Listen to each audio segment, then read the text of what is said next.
भरतपुर के एक पुराने मोहल्ले सुनार गली में हाल ही में एक नया बुटीक खुला था।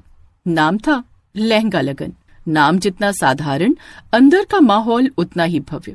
ये देखो, ये बुटीक कितना सुंदर है। इसमें लगे कपड़े तो और सुंदर है। आंखें चमक जा रही हैं ये सोचने में कि कौन सा सबसे सुंदर है।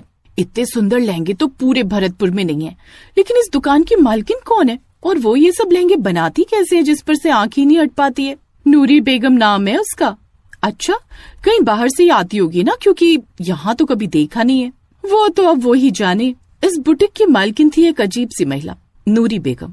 उसकी उम्र 50-60 के बीच की लगती थी, लेकिन उसकी त्वचा बिल्कुल कसी हुई थी और बाल हमेशा खूबसूरत जूड़े में बंधे रहते। देखो, नाम लिया और वो आ भी गई। यही है नूरी। ये है नूरी? हाँ, यही तो है। क्या हुआ? यार, ये कितनी सुंदर है, जैसे कोई फिल्मी डिजाइनर हो। और वाकई नूरी की चमक ही अलग थी। उसकी आंखें बहुत सुंदर थी, मानो वो हर किसी को स्कैन कर रही हो। तुम्हें पता है शिल्पा, इस बुटीक में खास ऑफर चलता है। अच्छा, कैसा ऑफर है ये?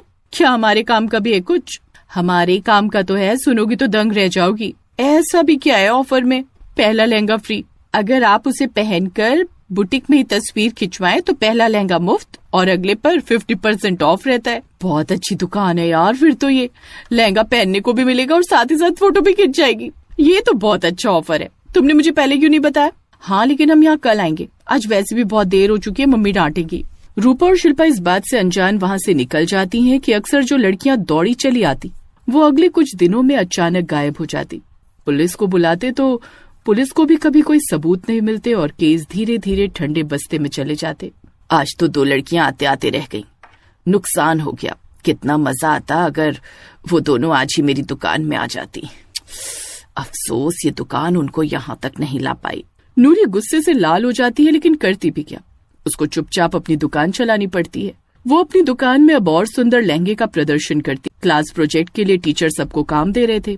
मैं चाहता हूँ तुम लोग मार्केट में जाकर देखो कि दुनिया में कितनी चीजें हैं देखने और सीखने को। उसके बाद आकर तुम लोग मुझे बताना कि तुम लोगों ने क्या सीखा। जिसका प्रोजेक्ट सबसे अलग होगा उसको स्कॉलरशिप मिलेगी। रागिनी ने लहंगा लगन के बारे में सुना था। उसने सोचा वो अच्छी जगह होगी रिसर्च करने के लिए।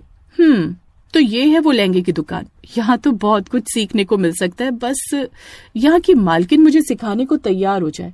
उसके बाद जैसे ही उसने नूरी बेगम से मिलने की कोशिश की, बेगम मुस्कुराई और बोली, बताओ कौन सा लहंगा दिखाऊं आपको? हमारे यहाँ ऑफर भी है। नहीं, मैं यहाँ कोई लहंगा लेने नहीं आई हूँ। मैं एक डिजाइनर हूँ, सीखने आई हूँ आपसे। बेटी, तुम तो खुद डिजाइनर बनने जा रही हो, तुम्हें तो मुझे सिखाना चाहिए। अरे नहीं, आप बड़ी हैं, आप सिखा सकती हैं मुझे। प्लीज मुझे बताइए आप ये लहंगे कैसे बनाती हैं। तुम अगर मेरी बात मानो तो आओ, मेरी वर्कशॉप देखो।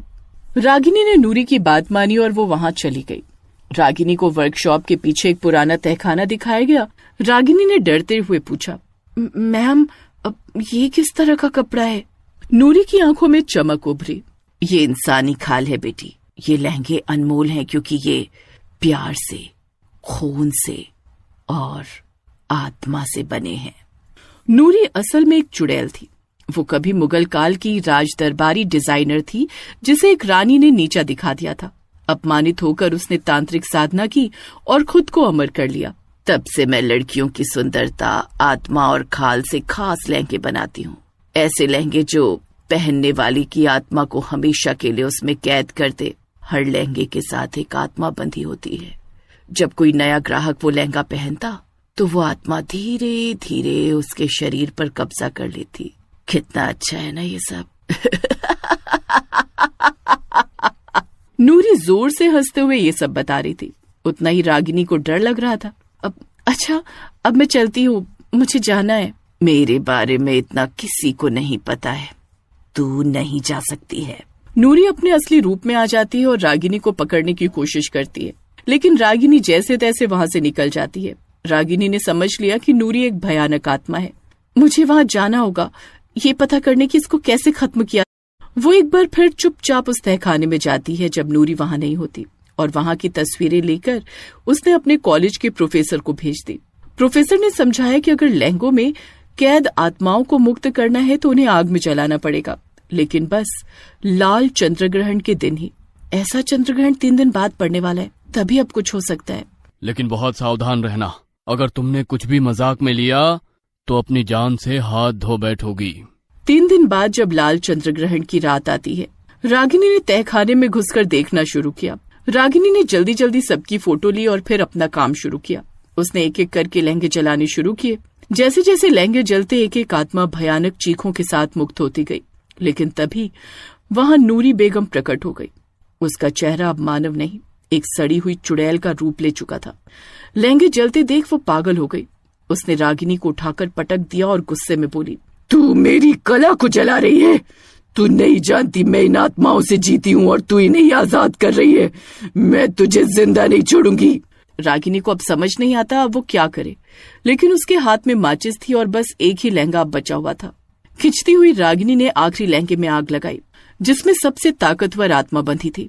आग की लपटें उठी और नूरी की चीखें पूरी सुनार गली में गूंज उठी। मैं फिर वापस आऊंगी रागिनी, इस बार तो तू बच गई, लेकिन मैं तुझे छोड़ूंगी नहीं। अगली सुबह बुटीक जलकर राख हो चुका था।